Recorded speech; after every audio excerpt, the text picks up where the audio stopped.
News from Paris is that the man who tried to enter the police station with a knife and perhaps an explosive vest has been shot dead by the police. Now, to the UK's relationship with Saudi Arabia, because the government has been criticised for failing to condemn directly the execution of a prominent Shia cleric at the weekend as part of a mass execution of 47 alleged terrorists. Instead, a junior Foreign Office minister expressed, quote, disappointment with the executions. The UK-Saudi relationship was dismissed as sycophantic by the Lib Dem leader Tim Farron, and Labour called for an end to any judicial cooperation with Riyadh. Let's talk now to Jane Kinnamont from Chatham House. Jane, how important is the British relationship to Britain with Saudi Arabia? It's an important trade partner and also an important partner in counter-terrorism and intelligence sharing. All this in a context of a Middle East where many of the traditional governments have been massively weakened over the past few years, and the Gulf governments are some of the few still standing. And in this standoff now between Iran and Saudi Arabia, and we've learned this morning, at least the Iranians are claiming that their diplomatic quarters in the Yemen has been bombed by Saudi jets. They're both fighting a proxy war in Yemen, the Iranians and the Saudis. Does Britain have a side? If other Saudis are allies in this and Iran not? Britain has traditionally been much closer to Saudi Arabia, but it is trying now to balance that relationship more with Iran, even as both countries abuse human rights and are stepping up the use of the death penalty. But one of the reasons that Saudi Arabia is currently quite on the defensive is that it has a fear that its Western allies are on the brink of abandoning it in favour of Iran. That fear is misplaced and overstated, but in Riyadh, it's very real. Jane Kinnamont of Chatham House, thank you for joining us this morning. We're joined now by the Conservative MP and the member of the Foreign Affairs Select Committee, Daniel Kaczynski, and the UKIP leader, Nigel Farage, is still with us. Nigel Farage, you've talked about Britain having, it should, quote, rethink its relationship with Saudi Arabia. What does that mean? Well, we're always saying that Saudi Arabia are great friends of ours and great trading partners, and indeed we do a lot of trade with them. But it's very interesting. If you talk to any expert on the growth of jihadism, the growth of extremism, whether it's in this country or indeed across the rest of Europe, every single independent expert will say that actually the big change was large amounts of Saudi money coming into the mosques, pushing an interpretation of the Quran that actually is very extreme indeed. And I just look at what's been happening in Syria and Iraq and Saudi Arabia. I understand all that. Refusing to take a... So all I'm saying But that's is, the case for a rethink. Yeah. I understand that. And the financing of a Wahhabi form of Islam, I get all that. Yeah. That's the case for... But what would a rethink mean? Well, a rethink would mean that we would actually, I think, have to make sure that if Saudi money is coming into British mosques and funding extremism, that it would have to be declared. We need some transparency for Saudi money. But Saudi money is coming into British mosques. Yes, we know that already. Yeah, we know that, but we don't know the extent of it or the amount of it, and I think there needs to be a sort of proper transparency register. Should we stop selling them arms?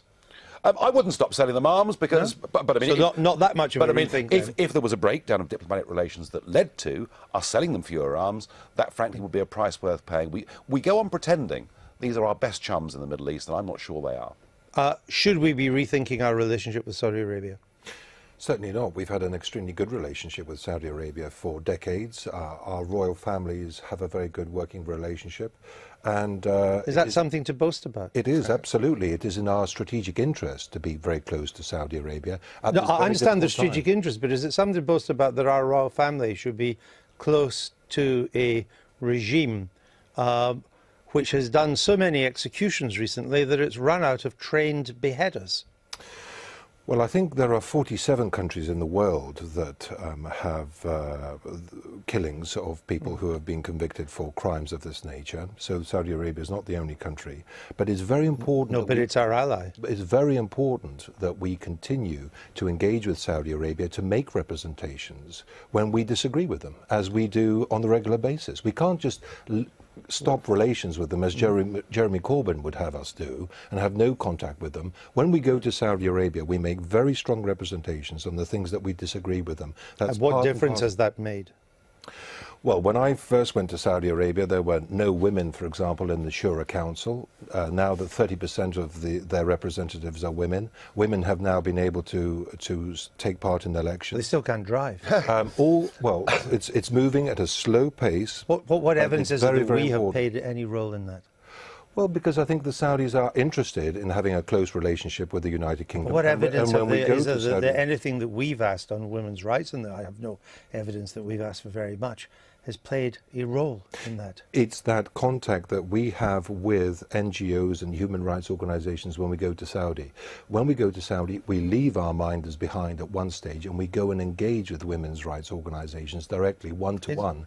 And they get a lot of comfort from the fact that British politicians are coming out there to support them and help them to campaign for their rights. So why are they not... We may be doing our bit for women's rights in Saudi Arabia. Fine. But what about the fact that the Saudis have refused to take a single refugee or migrant from Iraq or Syria, and yet are going to be funding 200 mosques in Germany?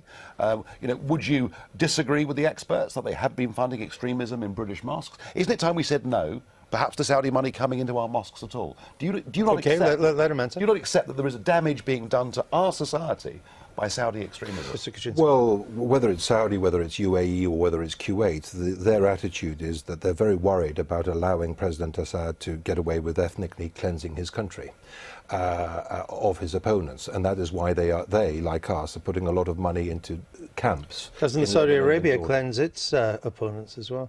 No. It doesn't?